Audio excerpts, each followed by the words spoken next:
Hello. Welcome back. Tamil பாரம்பரிய அறக்கட்டளை தமிழ் இணைய கல்விக் கழகத்தோடு இணைந்து நடத்தும் இந்த காஞ்சி மகாமணி பேச்சு கச்சேரி நிகழ்ச்சிக்கு உங்களை மீண்டும் வரவேற்கிறோம். எங்களுடைய அடுத்த lecture is titled Parameshwara Vinnagaram அதுவே. காஞ்சிபுரத்தில் இருக்கும் வைகுண்ட பெருமாள் கோவில் பற்றிய சொற்பொழிவு. டாக்டர் சித்ரா மாதவன் பற்றிய ஒரு சிறிய அறிமுகம். டாக்டர் சித்ரா மாதவன் மைசூர் பல்கலைக்கழகத்தின் வரலாறு மற்றும் தொல்லியல் துறையிலிருந்து முனைவர் பட்டம் பெற்றவர். இவருக்கு மிகவும் ஈடுபாடுள்ள துறைகள் கோவில் கட்டுமானம், படிமவியல் ஐக்கனோகிராஃபி, கல்வெட்டியல் எபிகிராஃபி. பல புத்தகங்களை எழுதியிருக்கிறார். குறிப்பாக தென்னிந்தியாவின் விஷ்ணு கோவில்களை பற்றி 4 பாகங்களாகவும் சமஸ்கிருத கல்வெட்டுகளை பற்றி 2 பாகங்களாகவும் புத்தகங்கள் எழுதியிருக்கிறார். கலாக்ஷேத்ரா ஃபவுண்டேஷன், தக்ஷின்சித்ரா, ஆசிய இதழியல் கல்லூரி போன்ற நிறுவனங்களில் சிறப்பு விரிவுரையாளராக பணியாற்றி வருகிறார். மிகச்சிறந்த பேச்சாளர். சென்னை சுற்றி இருக்கிற கோவில்களை பற்றியும் அவர் ஒரு தொடர் சொற்பொழிவு ஆற்றியிருக்கிறார். It is very famous. என்னை பொறுத்த வரைக்கும் அவங்களுடைய பேச்சோட speciality is that every presentation of doctor Chitra Madhavan is a visual delight. It is a visual tour. இன்றைக்கும் அப்படி தான் இருக்கும்னு நான் நம்புகிறேன். டாக்டர் சித்ரா மாதவன் அவர்களை இப்போது மேடை அழைக்கிறோம்.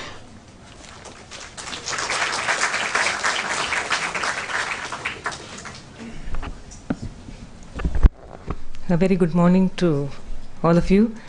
At the outset, I would like to thank the Tamil Heritage Trust and the Tamil Virtual Academy for inviting me here this morning. It's an honor and a pleasure to be with all of you. To Dr. Swaminathan, who has spearheaded this movement of bringing our rich heritage and art and architecture to the general public, my heartfelt thanks. And it's a great thing that he is doing. It's an immeasurable contribution to our society and to our immense heritage that we have. And to his group of very dedicated volunteers, my very, very heartfelt thanks. And sincere compliments on all the great work that you're doing, and also for heeding my request to accommodate me in the morning slot of today's proceedings. I have to thank a few people before I start, and the first one would be my salutations to the memory of this very great historian and archaeologist, Dr. C. Meenakshi, to whom I would like to dedicate this lecture. Her relative is here, Mrs. Mahalakshmi Gaudi Shankar, and honored to have you here, ma'am. My humble thanks to my mentor, Dr. K.V. Raman. Without him, I would not have known about the glory of the history of Tamil Nadu and of the Pallavas. And to my mother, a Sanskritist, Chithra Madhavan, who has instilled in me a very great love for this language. Dr. Nagaswamy sir, I never thought there would be a day when I would be standing in your presence and delivering a lecture. I'm very happy and very honored and equally nervous. Dr. C. Meenakshi's works on Pallava history are legendary. She has written on the historical sculptures of the Vaikuntha Perumal temple, on the Kailasanatha temple, and on the administration and social life of the Pallavas. All these 3 topics together were the subject of her Ph.D. dissertation, and the external examiner, Professor Bhandarkar, who came, is said to have told her, even one of these sections would have been enough for your PhD. Why did you have to give all three together? Such was the greatness of her intellect, and her diligence unfortunately passed away at a very, very, very, very young age, when she could have had so much more to offer to the world, and the loss is entirely ours. She was the first lady PhD from the University of Madras, and this is her convocation, her degree certificate, given to me by Mrs. Mahalakshmi Gauri Shankar. They've been very generous with the information about this lady. This is the letter written by her mentor, her guru, K. Nilakanta Shastri, in which he praises her abilities not only as a researcher, not only as a great scholar, but also as a musician. She even applied for a job in the Broadcasting Corporation. Please read this and see how interesting it is. Increasing competition from women for big appointments under the government of India, where no sex ban exists, found evidence yesterday when out of 9 candidates interviewed by the Public Services Commission for a broadcasting station director's place at Trichinopoli, there were 2 women. They were C. Meenakshi, who has been doing archaeological research in Madras, and Mrs. Sita Raman of Delhi. So this is also a post. She was a great musician, a musicologist, and this reflects in her works also. And that brings us to the topic of this morning, the Vaikuntha Perumal temple in Kanchipuram. When Dr. Swaminathan proposed this topic to me, I tried to shy away and run away, because it's a very great temple, and I'm not too sure whether I can do justice to it. So I gently suggested whether I could take the Varadaraja Perumal temple in Kanchi, because then I could rely on my professor's book. But he again, equally gently turned it around and said, no, you will have to do the Vaikuntha Perumal temple. I think there's some karmic connection between me and this temple. When I was studying in +2, this was a topic of my school project. And then in M.Phil, my then professor suggested that I take this also among many other temples for my M.Phil thesis. And then when Dr. Dennis Hudson, a very well-known name in religion from the United States, late Dr. Hudson, was going to write a book on the Vaikuntha Perumal temple, he asked for my professor Dr. K.V. Raman's help, by which time unfortunately he was a little ill, and he suggested my name. And again today Vaikuntha Perumal temple has come to me as the topic, so one doesn't know, but I'll just try to do as much as I can by way of justice to this temple. It is located on the Vaikuntha Perumal Kovil street. Many of you, of course, would have visited this temple. It's off Kizhakku Rajaveedi in Kanchipuram. There were 4 Rajaveedis, because in the center would have been the palace of the emperor, of the Pallava emperor. And it is one of the 14 Divya Deshams in Kanchipuram, the 14 temples which have been eulogized in the Pashurams or the Tamil verses of the Alvars.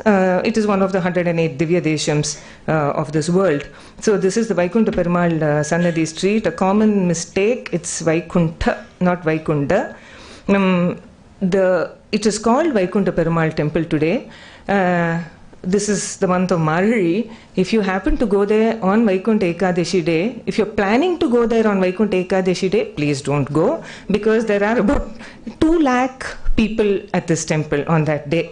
Much more than in any other temple in Kanchipuram. I think this is next only to Srirangam. 2 lakh people. The Bhattacharya, the Archakar, told me that even day before yesterday. Maybe that's why it got the name Vaikuntha Perumal, or maybe because so many people came on Vaikuntha Ekadashi day, it got the name Vaikuntha Perumal. When it got that name exactly, we are not in a position to say. But the original name was Parameshwara Vishnu Griham or Parameshwara Vinnagaram. The name Parameshwara Vishnu Griham is given in Pallava inscriptions. Parameshwara Vinnagaram is mentioned in the Alvar Pashuram, which I will recite soon. So this at first sight seems a very odd name. Vishnu Griham, house of Vishnu. Parameshwara, now we associate directly with Shiva. But Parama Ishwara, great God, is all that means. So how can this be Parameshwara Vishnu Griham, Shiva's Vishnu house? Does that make any sense? Not at all. So we'll come to that a little later. The Vaikuntha Perumal temple has been sung about by Thirumangai Alvar, who lived in the 8th century AD and who was a contemporary of Nandivarman II Pallava Malla, in whose reign this temple was constructed. So Nandivarman authorized the construction of this temple, and Tirumangayalvar comes in the very same century and sings about it. This is a very rare and unique distinction among the many distinctions that this temple has. This is a photograph of an image of Tirumangayalvar and Kumudavalli, his wife. This is not from this temple, but just to show you how Tirumangayalvar is generally shown in iconography. He is sometimes shown with a sword, with a shield, or with a spear, because he was Tirumangai Mannan.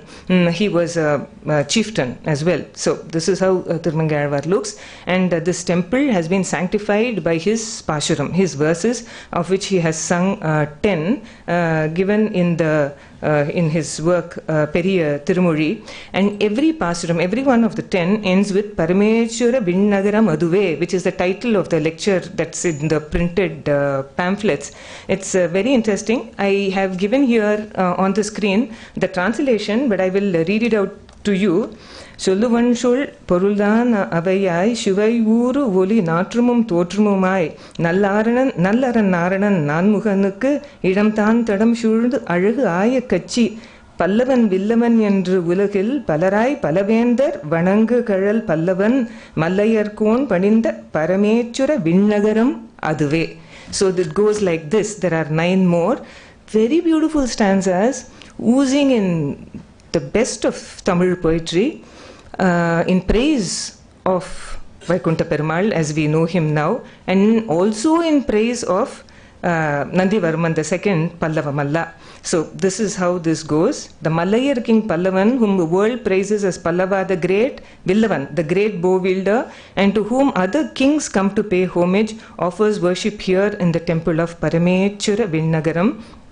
Second Pashuram is like this.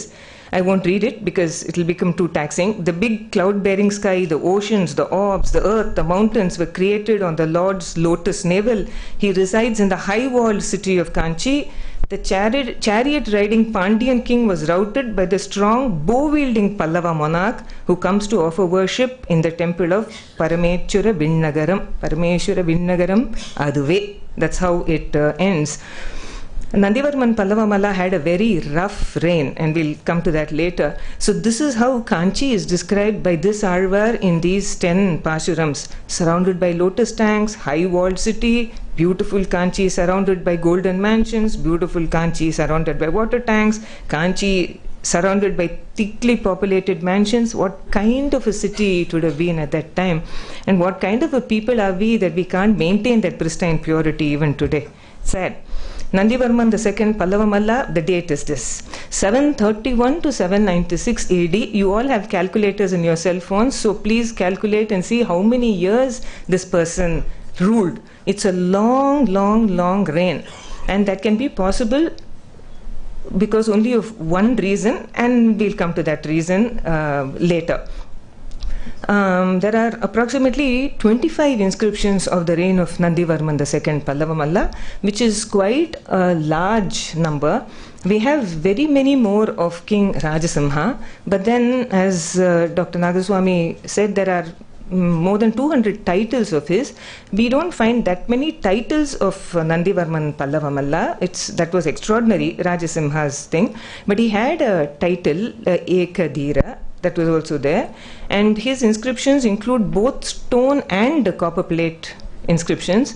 The stone inscriptions give us a lot of information, but the copper plate inscriptions give us much more. We have all the information we need to know about him from the several copper plate inscriptions, and I have listed them over here and date wise.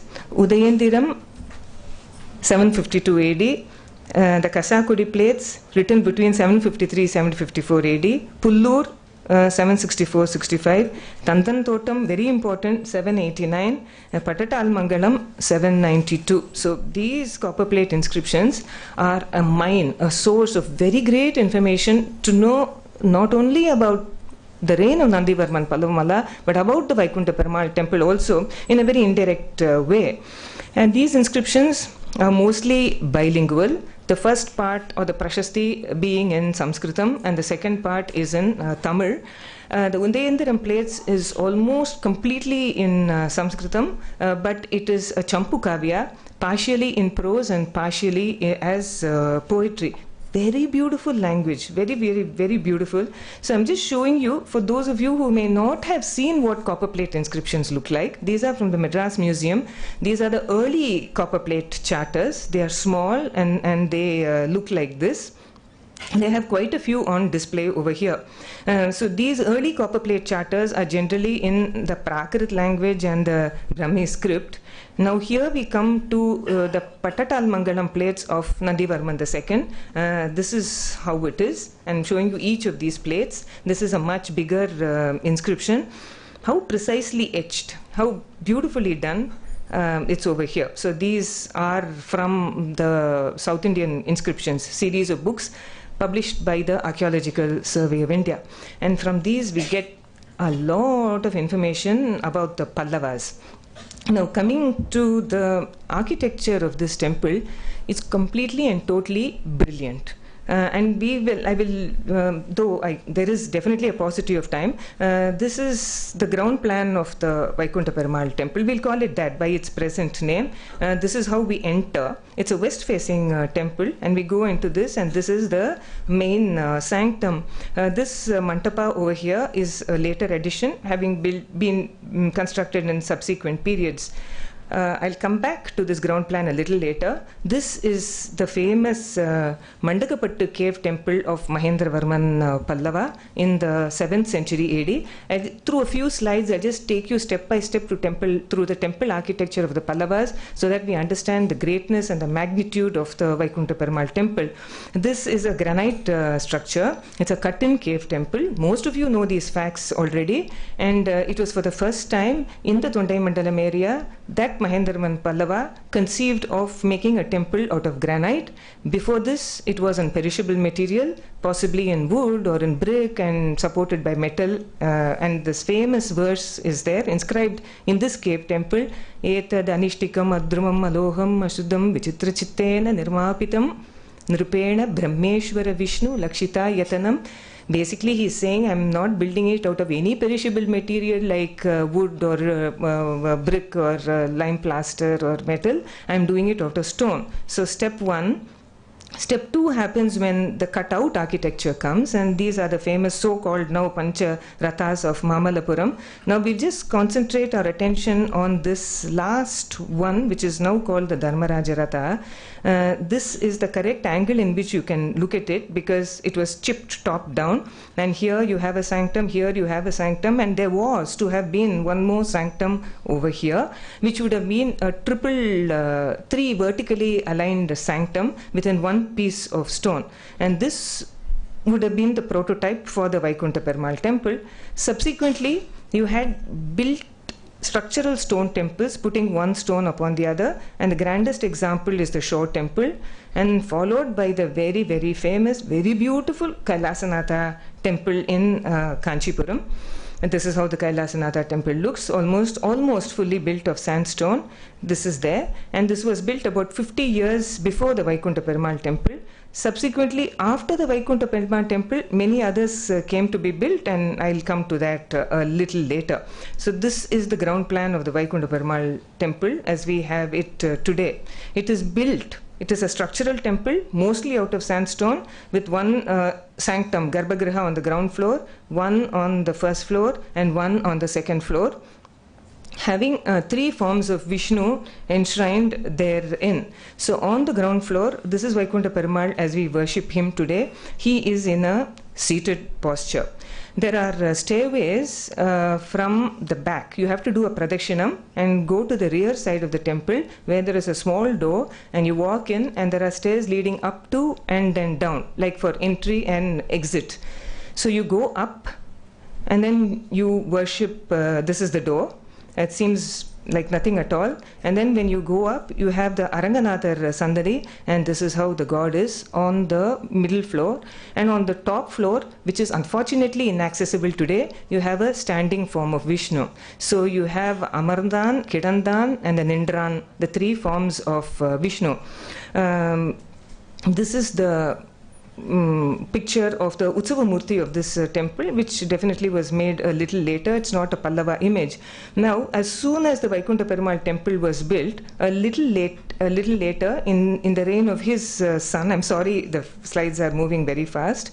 In the reign of his son, Dantivarman, they came to be built in a place called Uttaramerur, about 30 kilometers from Kanchipuram. Another temple, which is now called the Sundaravarada Perumal temple. This is that one. And this is the entrance. And if you go, you have again the three forms of Vishnu, but not in the same Amarnan, Kedantan, Nindran form. It's different.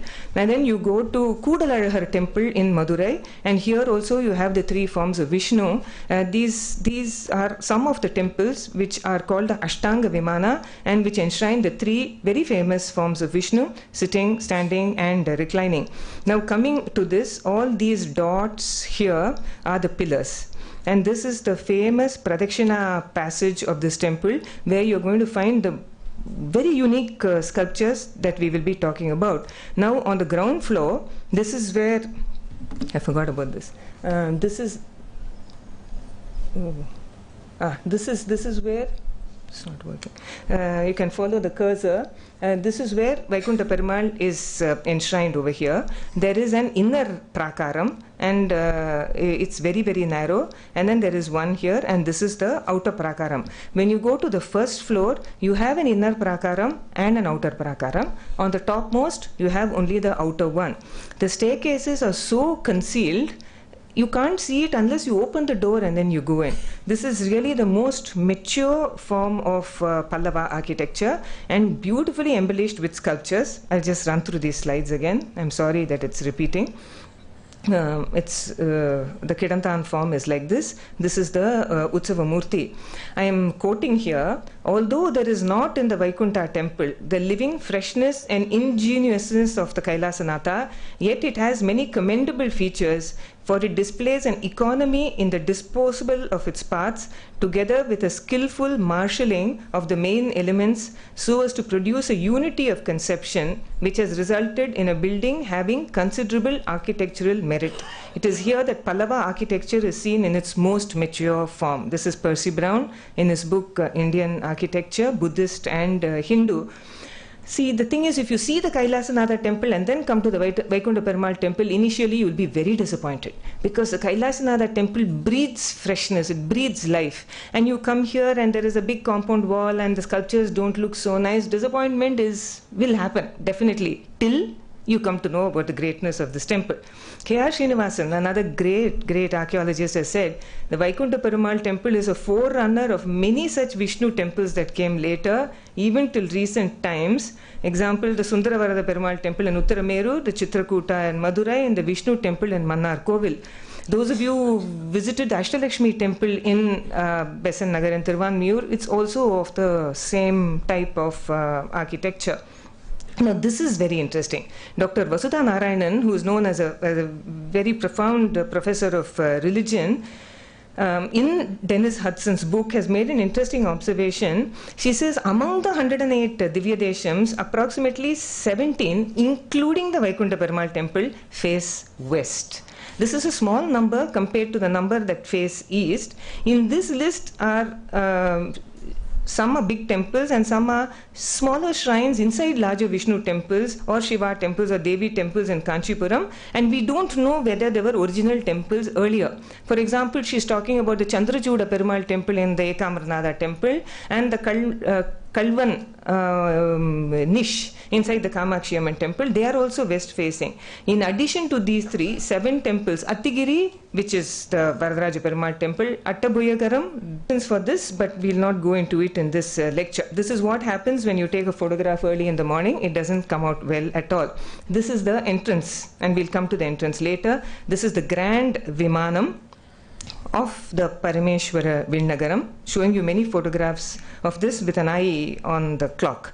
Now, this is the outer compound wall, and here you can clearly see the rampant lions, the lions that jump up, which became a very clear feature from the time of the Kailasanatha temple in Kanchipuram. slightly earlier, of course, from the Shore temple, but here this temple is under the care of the Archaeological Survey of India. So the Tayar Sannadhi in this temple, she is called Vaikuntha Valli, goddess Lakshmi, was built at a much later date. It is not a Pallava construction at all. During the time of Nandi Verman, when this temple was built, there was no Tayar Sannadhi, and as you come out of the temple, before that mandapa that has been newly built, on the left is the Tayar Sannadhi. On the right, there is a Sannadhi for Andal. This is Vaikuntha Valli Tayar with her Utsavamurti. Again, going back to the outside of this temple, this is how it looks. Definitely, for sure, the Parameshwara Vinnagaram would have had a small Gopuram, akin to the one that is there in the outside of the Kailasanatha temple, inconspicuous, insignificant structure like it is there in the Shore temple also. I feel at one point of time the outer compound wall and this Gopuram would probably have got dilapidated because it is made of sandstone, and in the Vijayanagara times of possibly the 15th century, this Gopuram came to be built. However, only the Gopuram base is there and the top part is not there. So generally in Tamil Nadu we call it a Motta Gopuram. Here also there are some sculptures worth seeing. However, there are many more interesting things to see inside, so we'll go in. Now, what marks the Vaikuntha Perumal temple apart are the historical sculptures. I'm afraid most people who go into this temple as worshippers of one of the 108 Divya Deshams do not even know what they are stepping into, what kind of a premises, what kind of a campus this temple has. Yes, primarily a temple is a place for worship and they should go and worship the different forms of Vishnu, agreed. But at the same time, if only people knew what a storehouse of sculpture this is, they would be doubly benefited. So as we enter from the west over here, this is the doorway. If we turn to the left, where all these pillars are, go down like this and come out like this, come like this and come back to the west and exit. If you look properly and if you have C. Meenakshi's book with you, you will be going through a time machine. You will be going through all the sculptures that depict all the events of all the emperors of the Pallava dynasty. It would take us days and days to go through each and every sculpture, so we are not going to be doing that. I have just taken a few which I think are important. I have left out a few also which are very important, I know. So this is the cloistered veranda, typical Pallava period pillars and lions. So on the back wall, all these seemingly very dirty, very whitewashed, very plastered, very broken, damaged images are what we are going to see now. So this is how it goes in. You can see that there are a series of panels on top and there are a series of panels at the base. And in between there is a line that was meant for writing about 11:30. Okay, thank you. All right, I have till 11:45. Thank you. It makes me feel a little better now. So there are these two series of sculptures divided by this horizontal line, and this was what the Pallavas did in order to inscribe the events depicted above, and here also is a line to depict what is sculpted over here. So this was meant to be written on, inscribed on. However, much of it is left blank and only some events have been etched, which have been described. So this is how the veranda actually looks. I'm showing you many pictures of this. Imagine the trouble taken by this anonymous sculptor or series of many sculptors or one head sculptor assisted by many talented people, and this is what they have given us. An amazing treasure house of sculptures. So as soon as we enter and we turn left in that cloistered veranda that I showed you, you're going to be seeing this.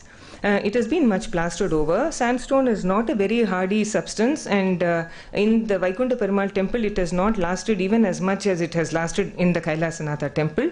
Over here we really wouldn't know who this is. We would know it's a god because he has 4 hands. That's about it.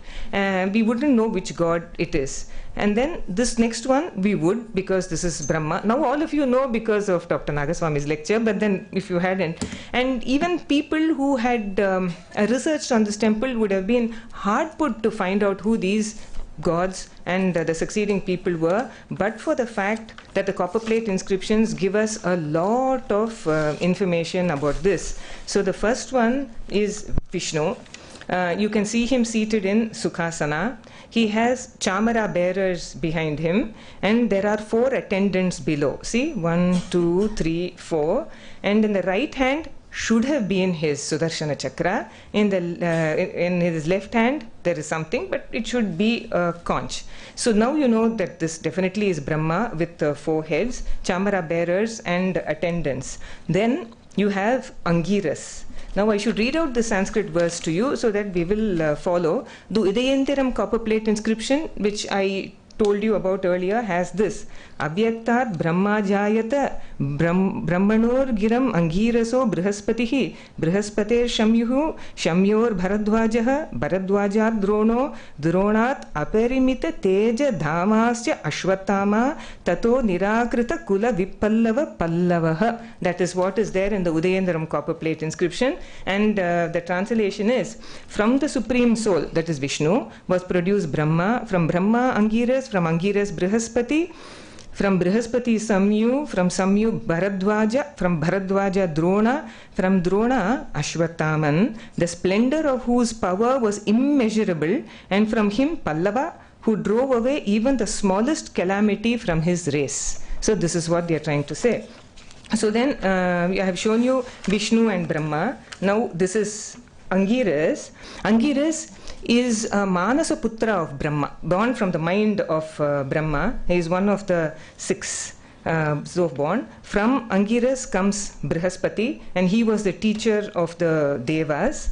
And then you have Samyu. He was the eldest son of Brihaspati. Then you have Bharadwaja. He's a sage mentioned in the Valmiki Ramayana. In fact, Rama, Sita and Lakshmana, when they went to Chitrakuta, where he had his ashrama, they prayed to Bharadwaja Muni. From Bharadwaja, you have Drona. This is Drona and his wife Kripi. And see, you have a pitcher, a small pot-like thing over here. Drona means pot.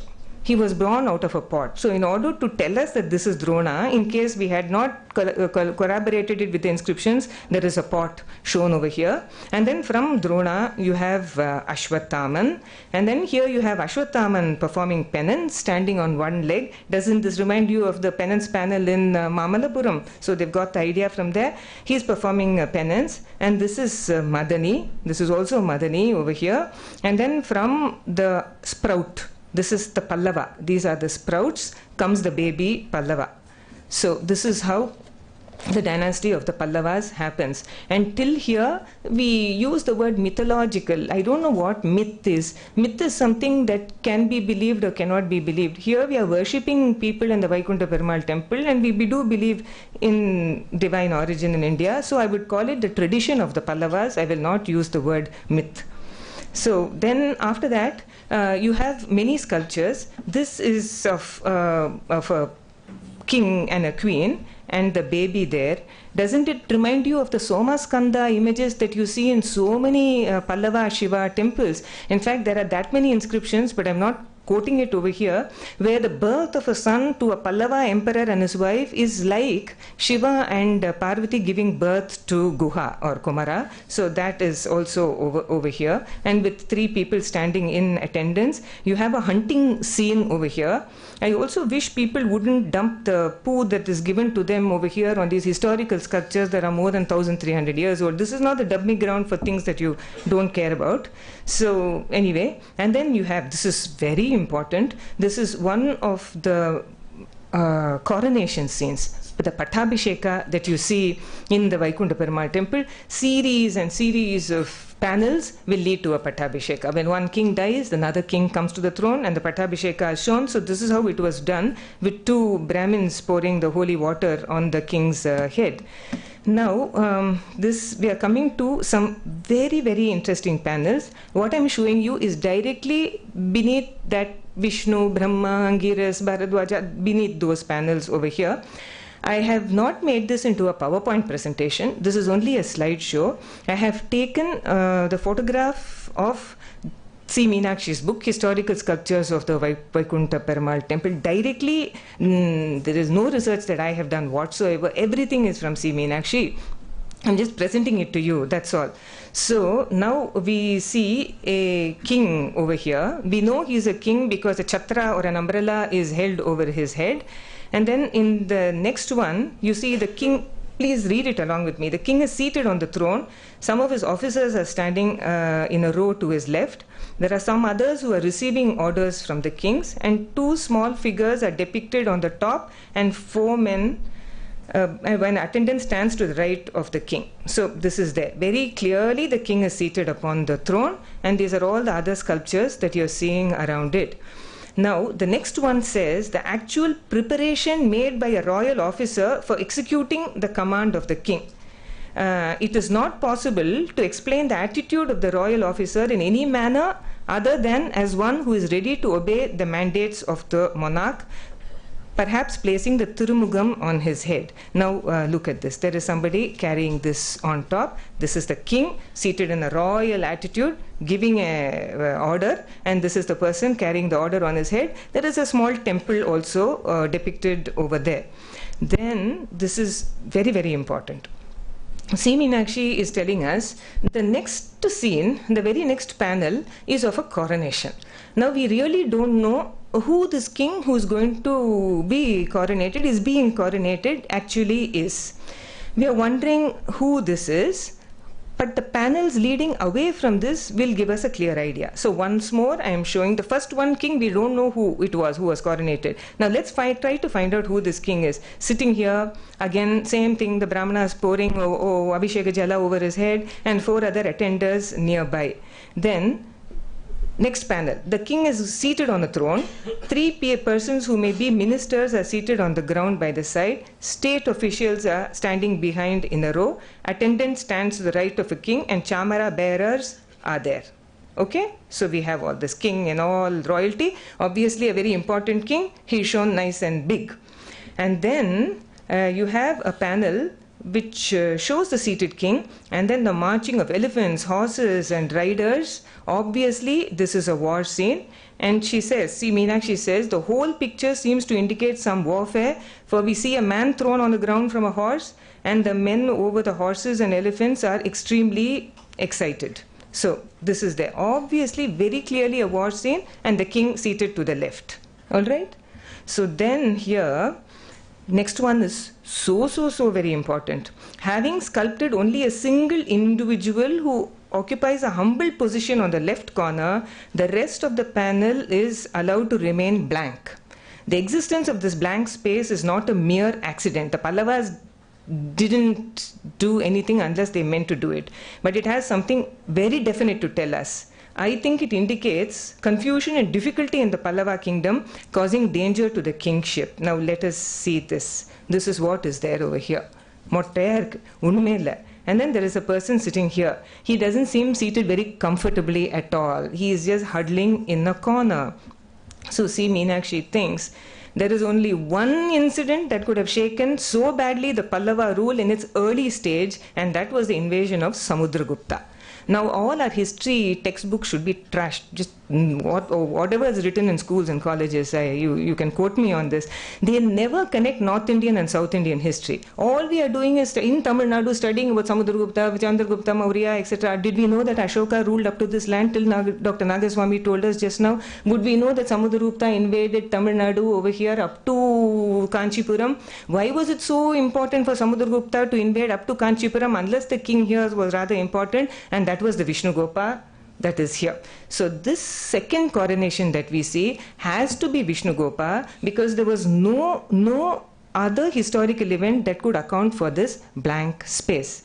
Now let us see what Samudragupta has to say about this. It's very important to link history. Alright, now this is the great Gupta Empire, and then we have a famous Ashoka Stamba in Allahabad. This is the famous Allahabad pillar inscription. It has three inscriptions, three important ones. One of Ashoka, 3rd century BC, one of Samudragupta, 4th century AD, and one of Jahangir also, incidentally. So this Allahabad pillar inscription was in a place called Kaushambi, which is about 30 kilometers away from Allahabad. It was brought here, I think, in the Muslim times. it's 35 feet high, this, and this is the inscription of Samudragupta. Harisena, the author, this is a poem actually in Sanskritam, and he says there are in lines 19 and 20, he describes the southern campaigns. And the rulers, he says, are Mahendra of Kosala, Vyagra Raja of Mahakranta, Mantra Raja of Korala, Mahendragiri of Pishtapura, Swamidatta of Kotura, Damana of Erandapala, Neela Raja of Avamukta, Hastivarman of Vengi, Ugrasena of Palaka, Kuvera of Devarashtra, Dhananjaya of Kashtalapura, and Vishnugopa of Kanchi. Clearly, Samudragupta's Allahabad pillar inscription mentions his defeat over Vishnugopa of Kanchi. So there can be absolutely no doubt in the identification of Dr. C. Meenakshi that that blank space shows the defeat of Vishnugopa of Kanchi, and therefore that figure that was coronated before that has to be Vishnugopa of Kanchi. Many Vishnugopas, but this was the one that was defeated by the great king Samudragupta. These are Samudragupta's coins. I'm showing this to you for a particular reason. There is one coin which is called the Ashwamedha coin. And when the Guptas were performing Ashwamedha Yajna there in the north, at the same time in South India, in the Pallava country, the Pallavas were also performing the Ashwamedha Yajna. This is Samudragupta. He was a great musician, etc. This is the Ashwamedha coin of Samudragupta. So we now go to the coronation of Kumara Vishnu. There are, again, this is Kumara Vishnu over here, according to Dr. C. Meenakshi. And what is very interesting in the next one is there is a person attempting to gain control over an adorned horse that looks very ferocious, and the horse is tied to a yupa. Can you see this over here? There's a horse that is tied to this, and there is a king sitting here, and there is a small temple over here. So I'm concentrating on this. This has to be the Ashwamedha Yajna. Otherwise, why would the horse be decorated like this, and why would he be tied to this? So clearly, in the Vaikuntha Perumal temple, you have representations of the Ashwamedha Yajna also. This is so very important. Then, in the next one, there is a coronation of a Yuvaraja. Now, why we would think this is a Yuvaraja is because he does not occupy the main part of the panel, and he occupies only a small corner over here in the right hand side. So, possibly when Kumara Vishnu was there, a Yuvaraja Patabhisheka happened. Now, we are skipping very many panels in order to go to the reign of Nandi Vermin the first. The Vaikuntha Perumal temple is all about Nandi Vermin the second. His distant predecessor was Nandi Vermin the first. And before that, here is a small thing of a Buddha Chaitya, as Dr. C. Meenakshi has identified it. I also want you to have a look at the throne on which the Pallava rulers sat. See, this is how it is, where many, many different kinds of thrones are seen. This is the coronation of Nandi Vermin the first, as it is shown over here, very gigantic figure shown. Then we go along the line. There is a fight, very nicely shown. These Pallava sculptors had a sense of aesthetics and imagination also. A fight between Nandi Vermin and it is just given Panindra. Pani in Sanskrit is snake, like Naga. Indra, the ruler of the Nagas. So they are just, this is a fight. Can you see how Panindra has shown this king as though he has Naga hoods over his head? This may be the group of people called the Nagas. This is not a snake that he is fighting with. But you have to know a lot of Sanskritam and Tamil and iconography and everything to be able to string together all these things. And only one lady had that, and that was C. Meenakshi. So anyway, now we come to the coronation of Simha Vishnu.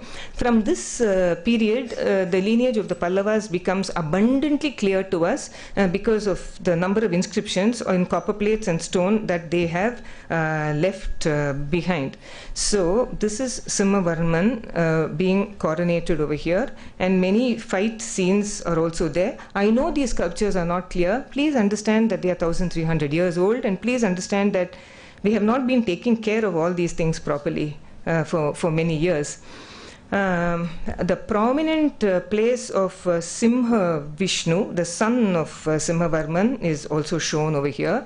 He is shown raising a sword over his head. Again, there is a temple that's shown. Can you see in each of these temples, you have to observe very carefully, they are of the typical Dravida style of temple architecture, just like the temples of the Pallavas that we see today. But we have to understand, because of the inscriptions that we have, other inscriptions, that these temples would not have been made of stone. They would have been made of perishable material like wood, whatever, brick, supported by metal. It's only from the time of Mahendra Verman that stone came actually to be used. Now this is really interesting. We have the coronation of Bhima Verman. So I'm just showing you the genealogical chart of the Pallavas.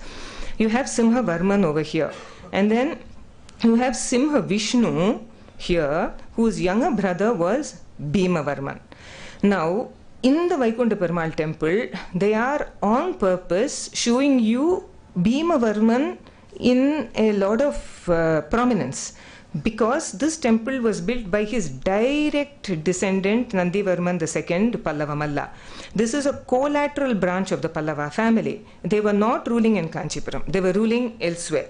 So if you look at this is Simha Verman who is sitting here, and Bhima Verman's coronation is shown over there. So in all likelihood, Bhima Verman's coronation may have taken place in some other part of the Pallava country, or maybe outside the Pallava country, some place that he had conquered, and he was established as the Maharaja over there. He had nothing to do with Kanchipuram at all. Neither Bhima Verman, nor his son Aditya Verman, nor Govinda Verman, nor Hiranya Verman had anything to do with Kanchipuram. The association of that collateral branch of the Pallava dynasty happened from the time of Nandi Verman II, Pallava Malla only. Till then, the direct descendants of Simha Vishnu, the names we know, Mahendran, Narsimhan, Mahendran, Parameshwaravan, Narsimhan, were ruling. Okay? So we'll come to this chart later. So this is Simha Vishnu, and this is Bhima Verman seated over there. Right, I just passed. These are all of the reign of Bhima Verman. Then you come to the coronation of Mahendra Verman. See, Meenakshi is wondering why such a great king as Mahendra Verman is given only 2 panels in the Vaikuntha Perumal temple. For all that he did, such a great scholar, he was a dramatist, he was a poet, he contributed to art and architecture, he was a painter, he wrote a book called DakshinaChitra. All that is there, and now all that has been glossed over. He was defeated by Pulakeshin II, even that is not shown properly. So this is the coronation of Mahendra Verman. This probably shows the war with Pulakeshin II, which Mahendra Verman lost. Okay, just 2. And then you come to the great Narasimha Verman II, Narasimha Verma I, Mahamalla, I'm sorry. There is his coronation over here. Perhaps this is a Yuvaraja Pattabhisheka, and that's why it's shown so small. And this panel would probably be the revenge that he took on Pulakeshin II, when he took an army all the way from Kanchi to Vatapi, present-day Badami, and defeated Pulakeshin II and took on the title Vatapi Kondan. That's probably it. Now here, this is again interesting. Below is an officer relating something to the king who is listening anxiously. It seems that the person who is talking to him is Sirutondar, the famous general of Narasimha Verman I. And look at this. It is he perhaps that's relating the whole account of his raid on Vatapi. The vessels may indicate war trophies filled with precious stones. Can you see these spots over here? Maybe that all the goodies that they brought from Vatapi, and this is Narasimha Verman seated here with his queen, and this probably is Paranjoti, the army general who worked so hard with Narasimha Verman I, and who later became a Nayanmar, who is called Sirutonda Nayanar. And then we know that this man was Mahamalla, Narasimha Verman Mahamalla. So see, Meenakshi says that this could be wrestling or some kind of a fight that the king liked to watch. And then this is also very interesting. We know that in the reign of Narasimha Verman I, a prince of Sri Lanka, Ceylon, called Manavarma, came here. He was exiled. His elder brother had taken all the power, and he came asking Narasimha Verman for help. In the first instance when he came, Narasimha Verman says, okay, I'll help you. He sends a navy with him, and the army, the navy, goes to Sri Lanka. They throw out the brother and they install Manavamma on the throne. Subsequently, the brother comes back, throws Mahaamani out. Again he comes crying back to Narasimhavarman I, who says, this time I will come with you and I will put you on the throne of Sri Lanka. He goes there, kills the brother and puts Mahaamani on the throne. So it is here that you can see the king is listening attentively, and there are some people over here. This man is in Anjali Hasta as though asking something, and that could be very clearly, that could be Mahaamani. And then again, on the second occasion, Narasimhavarman himself goes and fights with them. And here, I know I'm going a bit fast, but my eye is on the clock. See, Meenakshi says, this is Narasimhavarman. Unfortunately, this figure is not seen properly. It is as though he is hugging Mahaamani and placing him on the throne of Lanka. That's what this panel is actually supposed to mean.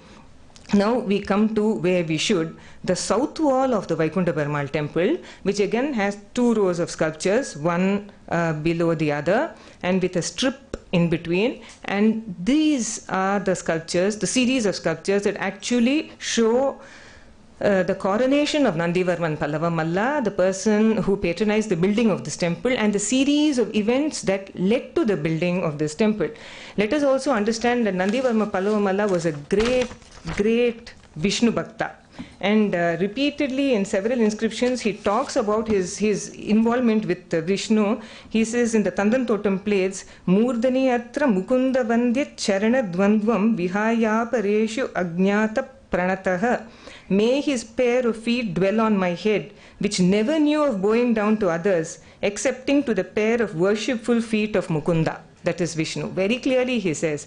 And again in the Kasakudi plates he says, I am one who worships the feet of Vishnu, Hari Charana. So that explains why among the series of Shaivite temples built by the Pallavas, this one royal temple alone is for Vishnu. Other temples they built. Royal temple, this is for Vishnu. So now what happened was, we'll go to this thing again. Simhavarman had two sons, Simha Vishnu and Bhima Varman. Simha Vishnu was the eldest son. He was enthroned in Kanchipuram. Bhima Varman in all likelihood went elsewhere and established a space for himself, a kingdom for himself. And then we forget about him for the time being, but all these are his descendants. Now here, without problem, son after son, Mahendra Varman, Narasimha Varman I, Mahendra Varman II, Parameshwara Varman, Narasimha Varman II, Rajasimha. And then what happens is, Rajasimha's son Mahendra Varman dies in his lifetime itself, and then Parameshwara Varman comes to the throne. That's his date, 728 to 731. He has young sons, so we don't know whether they were too small to ascend to the throne. At that point of time there was total confusion and anarchy in the Pallava kingdom. We know all this because of the inscriptions accompanying the panels in the Vaikuntha Perumal temple. Complete confusion. So the people who are there, the important people, the Mula Prakritis, the Gatikayar are the people who were taking care of the Gatika, which was a very important educational institution in the Pallava times. There was one Gatika in Kanchipuram. There was a Gatika in a place called Sholingur. Sholingur has this big Narasimha temple right on top.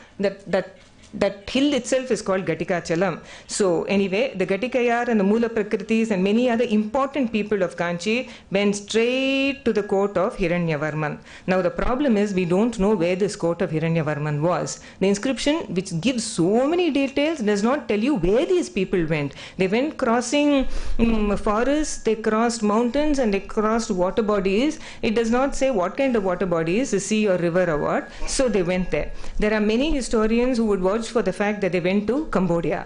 But then we are really not sure, because there is no corresponding evidence, to the best of my knowledge, and I would like to be corrected if I am wrong, to say that they went all the way to Cambodia. They may have gone to Andhra Desha, they may have gone further north. We will see the facial characteristics of Hiranyavarman Maharaja, and then we'll see what we can do about it. So these people go all the way to the court of Hiranyavarman, and this is how it is. These are the people that are marching and going to the court of Hiranyavarman Maharaja, wherever that may be. Here it is. Hiranyavarman, they waited on him, and he questioned them as to the object of their visit. They replied that their kingdom was in chaos, and they had come to him with an appeal to choose for them a king of good heredity. It is like they are asking him, will you come? And this is Hiranyavarma Maharaja. doesn't he look non-Tamil a little? So he may not be from Tamil Nadu, he may not be from Andhra, he may not be from Orissa, maybe he was from Bengal, or maybe he was somewhere there on that side. Why go all the way to Cambodia to bring a man from here? I don't understand. Maybe it was, maybe it wasn't, but we just don't have proof, so we cannot make blanket statements, is what I'm saying. So they're waiting on Hiranyavarma Maharaja. So Hiranyavarman says, no, I can't come. And then he sends for the Kula Mallar of his realm and asked if any of them will be willing to accept the Pallava kingship, but none of them volunteered to do so. Obviously, they were very comfortable wherever they were, and they were not interested in the Pallava Simhasana in Kanchi. Then he asked his 4 sons, Sri Malla, Ranamalla, Sangrama Malla, and Pallava Malla. Each of them, the first 3, in turn refused to go, saying, you had better go as king, we will not. So this is the way they answer their father in those days, I don't want to go, you go. And then the last one, Pallava Malla, Alayas Parameshwara. This is the link, Parameshwara Vishnu Griham. This is why it's called Parameshwara Vishnu Griham, not because the translations that I see today, Shiva's Vishnu house. It's not like that. This boy's name was Parameshwara. He was later coronated Nandi Verman, and his name was also Pallava Malla. So this was Parameshwara's Vishnu house. Okay, so then he bowed to his father and replied, I shall go. And this boy was 12 years old at that time. Perhaps he didn't even know what he was getting into. Perhaps he was being overshadowed by his brothers over here. And Hiranyavarman's heart, it says, was filled with Amrita and Visham at the same time. He was so happy that his son was going to become an emperor, at the same time hated to be parted from him. And then a Vriddha Agamika, a very old Agamika, a person who had learnt the Agamas, who was a great scholar, his name was Dharanikonda Poshan, assured Hiranyavarman that his son Pallava Malla had previously worshipped Mahavishnu, previous birth, and therefore he was destined to become the emperor. And then the king Hiranyavarman consented to part with his son because he was an Amsha of Mahavishnu and he could go and become a king. So this is Hiranyavarman, and I'll just go through a little fast over here. And then the boy is going, they're beating a drum announcing his arrival. It is said that the Shibika is actually a vehicle, it's not exactly a palanquin. So Nandi Varman, that is Parameshwara, rides out in all glory, and the king is marching on his horse, and the people beating the drum and proclaiming his arrival over here. So that's the prince marching away. And many of the people, hearing that Pallava Malla's elephant was arriving, they all went to meet him. Can you see a person here holding a garland very clearly? I don't know whether it shows. This is a garland that he is holding in his hand and going to meet the young prince. Do you see all these inscriptions? These are Tamil inscriptions, each of them explaining the panel on top. If only it had been there throughout the Vaikuntha Perumal temple, we would have had a much clearer picture of Pallava history, and see, Meenakshi may not have had to break her head. So the next one is the coronation of Nandi Varman, Pallava Malla. This is happening. So this is a king of another branch of the Pallava family who has been brought in at the age of 12 and crowned Nandi Varman. This is Nandi Varman II, to prevent chaos and calamity from happening in the Pallava throne. Now it seems there was a lot of danger from the Chalukyas to the Pallavas at all points of time. You remember Pulakeshin attacked Mahendra Vermin and defeated him. Narasimha Verman went and defeated Pulakeshin. It was like ping pong. It just kept going on and on and on. And it seems like there is a person informing Nandi Verman about a danger from a Chalukya, that is the Chalukya Empire. And then what happens is many things happen in the Pallava Empire, and then war breaks out also. There is one person that we have to remember over here. His name was Udaya Chandra. If Udaya Chandra had not been the army general and the counselor of this little boy at the age of 12, Nandi Varman would not have been on the throne even for 5 years. It was Udaya Chandra who protected, and it is clearly given in the Udayendiram plates of Nandi Varman that it was Udaya Chandra who helped him. This is supposed to be Nandi Varman over here and Udaya Chandra over here, and all the soldiers. Can you see musicians and dancers in the court of Nandi Varman? That also is shown over here.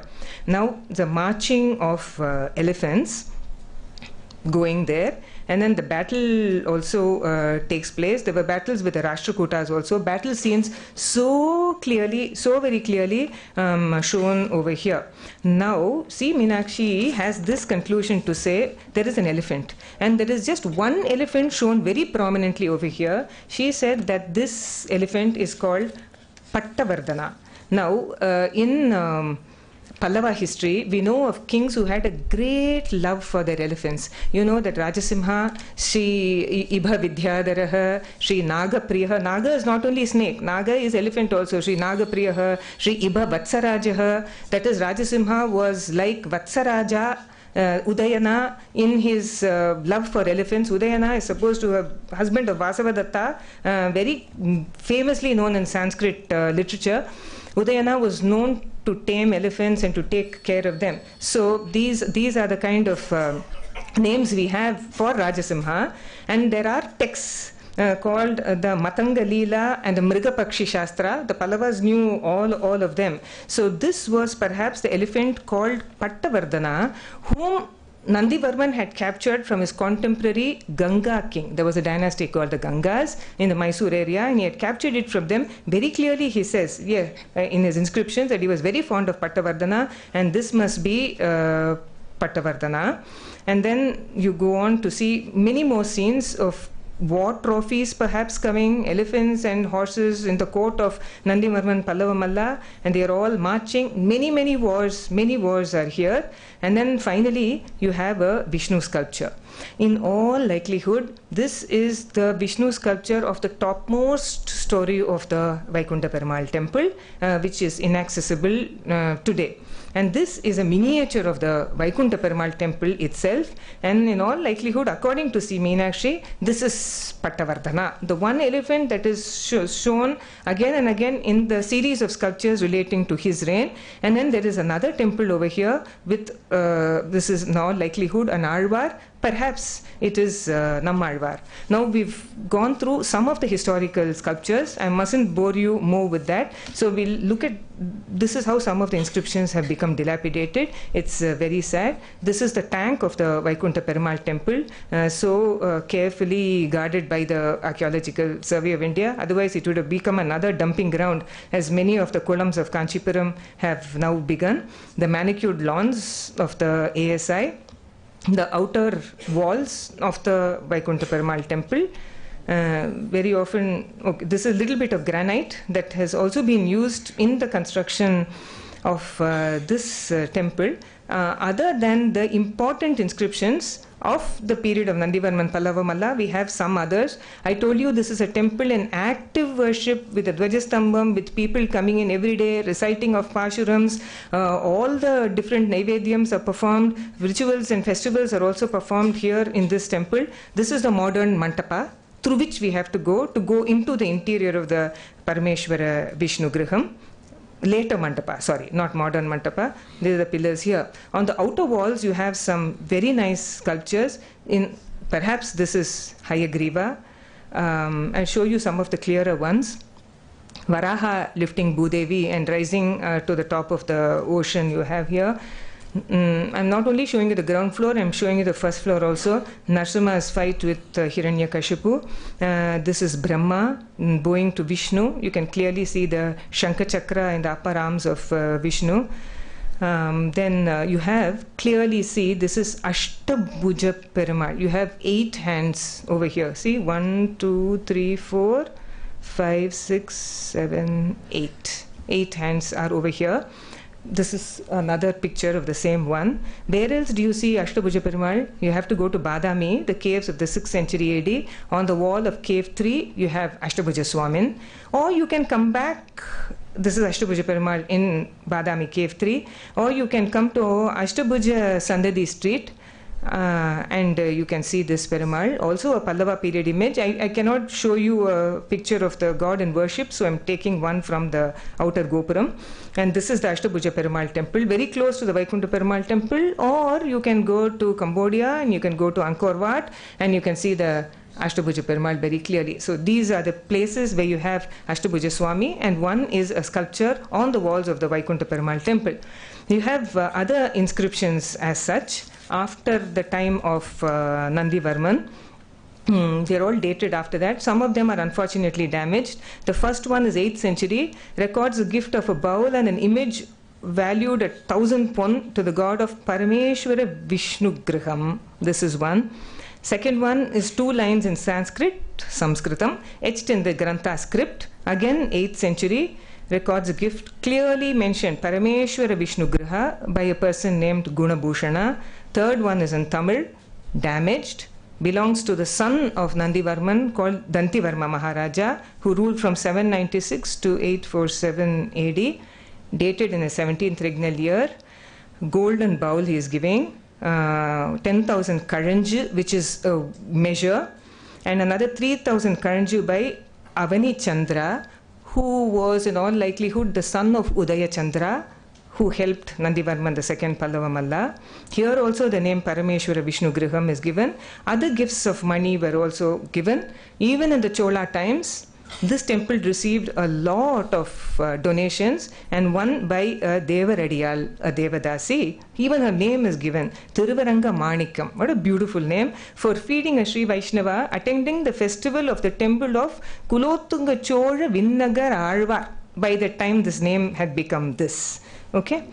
And where was Kanchi situated? In Kulotunga Chola Chaturvedi Mangalam, which is Chaturvedi Mangalam means a place where the Chaturvedins, people who taught the 4 Vedas, lived, and these are the other subdivisions inside of Jayamkonda Chola Mangalam. So these are some of the various inscriptions that are found on the outer walls. Again, Kulotunga Chola, the first inscription happens. Here also it's called Kulotunga Chola Chaturvedi Mangalam. Unfortunately, time and tide have moved away the script from the walls of the temple, and we are the losers for it. So all this has also happened to the walls of the Parameshwara Vishnu Griham. But what is left gives us a fair idea of how this temple was, the glory of how this temple is, etc. Here you have Govardhana Giridhari Vishnu, so beautifully shown over here.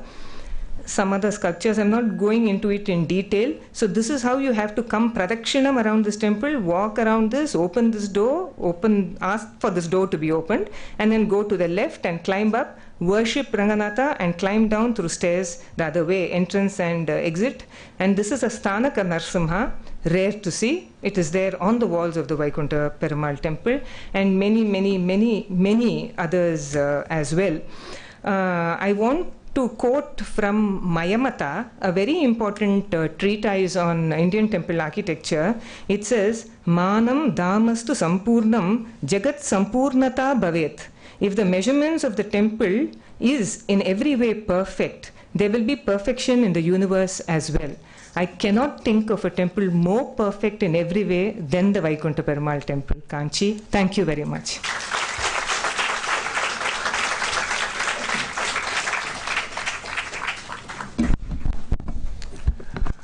நம்ம ஏதாவது அந்த ஊர் பக்கத்தை கல்யாணத்துக்கு போனால் ஒரு பெரியவர் இருப்பார் எப்போவுமே, நம்மளுடைய ஃபுல் ஃபேமிலி டீட்டெயில்ஸை சொல்லுவார். ஏன்பா உன் பேர் கிஷோர் தானே, உங்கள் அப்பா பேர் இன்னார் தானே, உங்கள் தாத்தா அவர் தானே, நீங்கள் அந்த 10வது வீட்டில் தானே இருக்கீங்க, உங்கள் சித்தப்பா பேர் இது தானே, ஃபுல் பரம்பரையை புட்டு வைப்பார். இங்கே ஒரு ஃபுல் பல்லவர் பரம்பரையை வந்து அந்த பேனலில் புட்டு வச்சுருக்காங்க. How many of us knew this before? Outstanding. Thank you very much, madam, for taking us specifically through that panel. For many people like me, that was very enlightening, and also for educating a lot of us about the work of Dr. C. Meenakshi. Thank you very much. Dr. Chithra Madhavan அவர்களுக்கு தமிழ் பாரம்பரிய அறக்கட்டளையின் சார்பாக ஒரு சின்ன நினைவு பரிசு பேராசிரியர் நக்கீரன் அவர்களை மேடைக்கு அழைக்கிறேன்.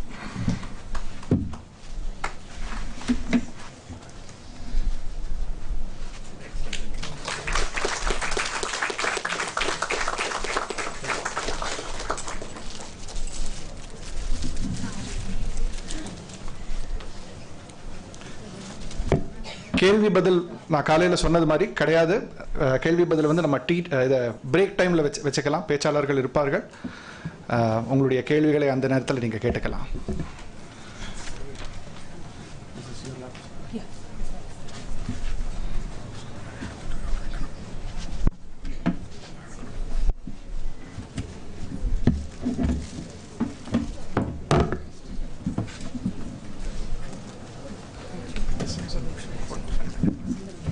hold this.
விஷ்ணு கிரகத்தை பற்றி பார்த்தோம்.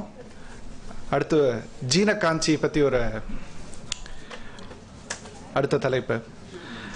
காஞ்சிபுரம் பக்கத்தில் திருப்பருத்தி குன்றம் அப்படிங்கிற ஒரு இடம் இருக்குது. அங்கே வந்து 2 கோயில்கள் இருக்குது. ஒன்று வந்து பல்லவர் காலத்து சமணர் கோயில், இன்னொரு கோவில் வந்து இட் இஸ் கால்ட் திரைலோக்கியநாதா டெம்பிள்.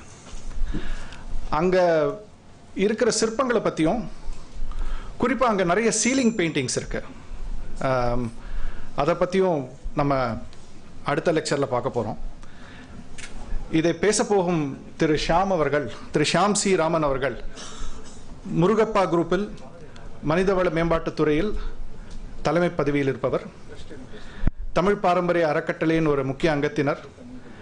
எங்களுடைய பல நிகழ்ச்சிகள், நாங்கள் போன வருஷம் இந்த வருஷம் ஒரிசா போயிட்டு வந்தோம், சைட் செமினார்.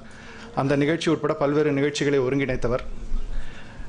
பௌத்த பாரம்பரியம், ஜைன பாரம்பரியம் ஆகியவற்றில் ஆழ்ந்த ஈடுபாடும் வாசிப்பும் கொண்டவர்.